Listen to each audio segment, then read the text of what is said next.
안녕하십니까? 이 테이프는 2009학년도 대학 수학능력시험 언어영역 듣기평가 안내 녹음 테이프입니다.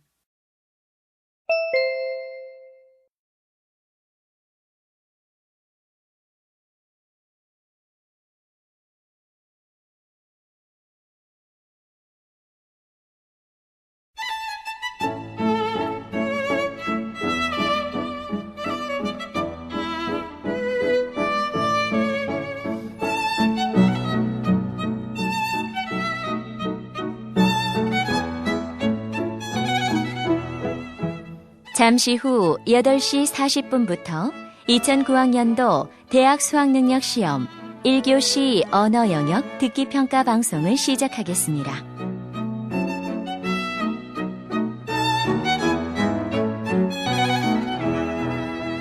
수험생 여러분은 편안한 마음으로 방송에 귀를 기울여 주시고 감독 선생님께서는 스피커의 음량을 알맞게 조절해 주십시오. 수험생 여러분은 답안을 작성하기 전에 반드시 답안지 왼쪽 해당란에 성명, 수험번호, 문형 등을 정확하게 기입하고 제대로 표기하였는지 확인하시기 바랍니다. 답란에 정답을 표기하기 전에 답안지 뒷면에 있는 수험생이 지켜야 할 일을 꼭 확인하십시오. 듣기평가 문제는 1번부터 5번까지입니다. 방송을 잘 듣고 문제지에 있는 5개의 답지 중에서 맞는 답 하나만 골라 답안지에 해당란에 바르게 표기하십시오. 듣기 평가는 타종 없이 시작됩니다. 그러면 지금부터 1교시 언어영역 듣기 평가를 시작하겠습니다. 1번부터 5번까지는 듣고 답하는 문제입니다. 방송을 잘 듣고 답을 하기 바랍니다. 듣는 내용은 한 번만 방송됩니다. 1번, 이제 라디오 프로그램을 들려드립니다. 잘 듣고 물음에 답하십시오.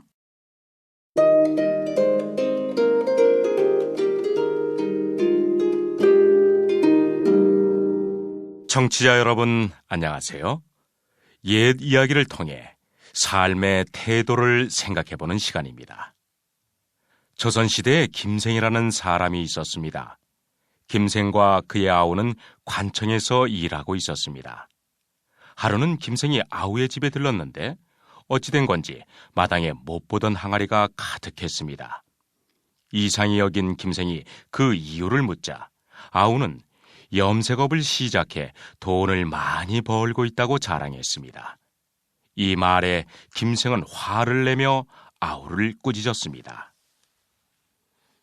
우리 형제는 관직에 있어서 살기에 불편함이 없을 만큼 후한 녹봉을 받고 있건만 너는 어찌 과욕을 부리느냐?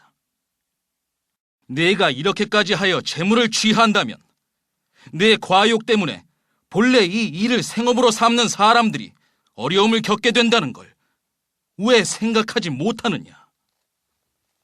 김생의 이런 성품은 어린 시절 그의 어머니의 가르침에서 비롯된 바가 큽니다. 어느 날 아궁이 밑에서 우연히 금덩이 하나를 발견한 어린 김생은 기뻐하며 어머니에게 달려갔습니다.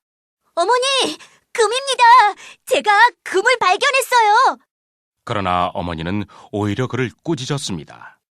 그 금은 내 물건이 아닌데 어찌 이리 기뻐하느냐? 내가 그 금을 취한다면 그로 인해 재물에 대한 탐욕이 생길 터이고 그 마음이 끝내는 너 자신을 해하게 될 것이다. 그러고는 그 금을 원래 자리에 묻고 멀리 이사를 갔다고 합니다.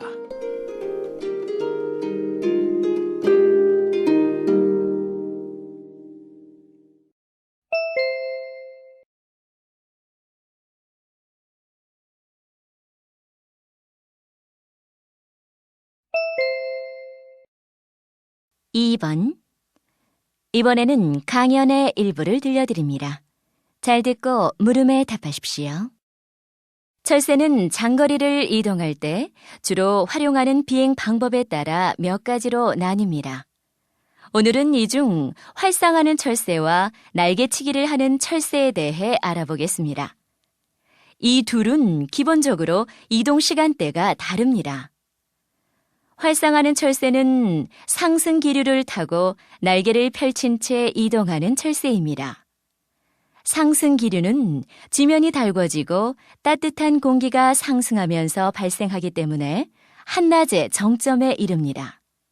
따라서 활상하는 철새는 보통 상승 기류가 많은 한낮에 이동합니다. 날개치기를 하는 철새는 쉬지 않고 날갯짓을 하며 이동하는 철새입니다. 날개치기를 하는 철새는 수평으로 날아가기 때문에 상승 기류와 부딪히게 되면 수평을 유지하는 데 어려움을 겪겠죠? 따라서 날개치기를 하는 철새는 대개 해가 진 뒤에 밤 시간에 이동합니다. 또 끊임없이 날갯짓을 하면 열이 많이 발생하는데 아무래도 밤에 열을 식히기가 쉽겠죠. 활상하는 철새와 날개치기를 하는 철새는 모두 바람의 방향에 따라 비행 고도를 바꿉니다. 바람은 지표면으로부터 고도가 높아질수록 더 강하게 부는데요. 새들이 이동하다 역풍을 만나면 바람의 영향을 덜 받기 위해 바람이 약하게 부는 낮은 고도를 선택합니다.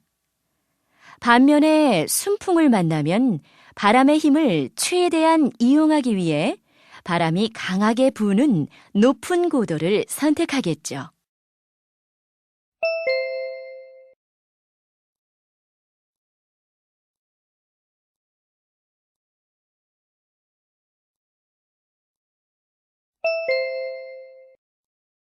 (3번) 이번에는 대화를 들려드립니다.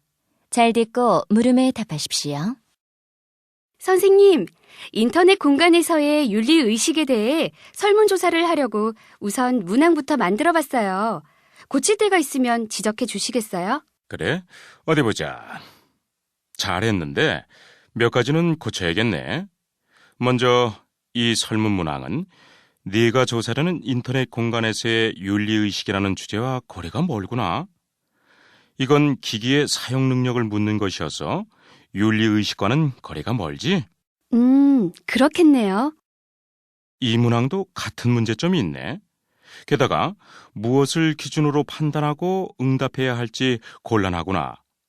만일 너한테 당신은 그동안 책을 몇 권이나 읽었습니까? 라고 물으면 어떤 종류의 책인지, 언제부터 언제까지인지를 묻는 건지 알 수 없겠지? 이 문항도 마찬가지야. 이렇게 물으려면 설문지의 답항에 묻는 대상의 종류와 기준을 다 제시해야 하는데 그럴 수는 없잖아. 그렇군요. 묻는 게 무엇인지 범위와 기준을 구체적으로 밝히지 않아서 대답하기가 혼란스럽겠네요. 그리고 이 문항에는 성격이 다른 물음이 묶여 있네. 물음마다 대답할 내용이 다른데 한 문항으로 물으면 대답하기 곤란하지. 그러니까 이 경우에는 두 문항으로 나누어서 한 문항에 하나씩 물어야 해. 아, 정말 한 문항에 두 가지 내용을 섞어서 묻고 있네요. 또 이 문항은 응답자가 감추고 싶어하는 부분을 직설적으로 묻고 있네. 이렇게 응답자 본인의 경험 여부를 직접 물으면 솔직하지 않은 답변을 할 가능성이 높아져. 네, 선생님 감사합니다.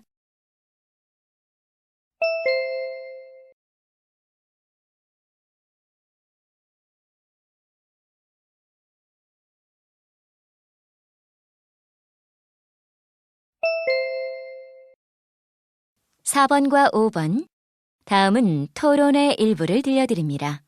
잘 듣고 4번과 5번의 두 물음에 답하십시오. 동아리 활동비 배정에 대해 봉사반과 발명반의 의견이 엇갈리고 있습니다. 두 동아리 대표의 토론을 통해 합리적인 결정을 내리려고 합니다. 공정한 토론을 위해 일정한 단계와 조건을 정했습니다. 토론자들은 이에 따라 발언해 주시고 학생의 배심원들께서는 잘 듣고 평결해 주시기 바랍니다. 먼저 봉사반 토론자 입론하십시오. 동아리 활동비는 학생회 예산의 일부이므로 되도록 많은 학생을 위해 쓰여야 합니다. 봉사반은 회원 수가 많을 뿐만 아니라 그동안 우리 학교 학생들의 인성 함양에 도움을 주는 활동을 해왔습니다. 따라서 이러한 활동 성과에 따라 봉사반에 더 많은 활동비가 배정되어야 합니다. 다음은 발명반 토론자 입론하십시오. 동아리 활동비는 실질적 성과를 많이 올린 동아리에 더 많이 배정되어야 합니다. 우리 발명반은 여러 차례 학생 발명 대회에서 입상한 실적이 있으니 우리 발명반에 더 많은 활동비가 지원돼야 합니다. 다음으로 봉사반 토론자 상대방 입론에 대해 반론하십시오. 소수 학생만 만족하는 활동 결과를 실질적인 성과라고 할 수는 없습니다. 그보다는 많은 학생들이 참여하여 올바른 인성을 기르는 것이 더 바람직하고 실질적인 성과라고 생각합니다. 다음으로 발명반 토론자 상대방 입론에 대해 반론하십시오. 저도 학생이 갖춰야 할 가장 중요한 덕목이 올바른 인성이라고 생각합니다. 이번에는 봉사반 여러분들이 좋은 품성으로 양보의 미덕을 보여주시죠. 봉사반 토론자 주장하십시오. 우리는 나눔의 공간이라는 봉사활동 소식지를 만들어 학생들에게 정보를 제공하고 있습니다.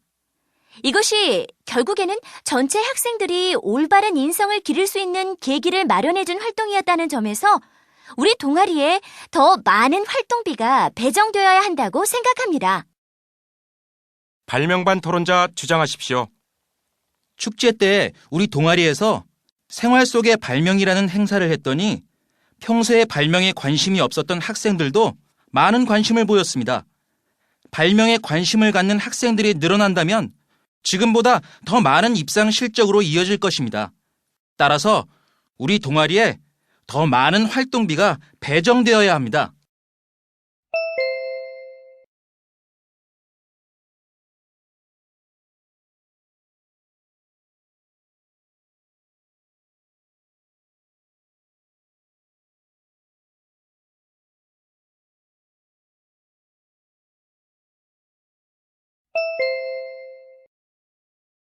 이제 듣기 문제가 끝났습니다.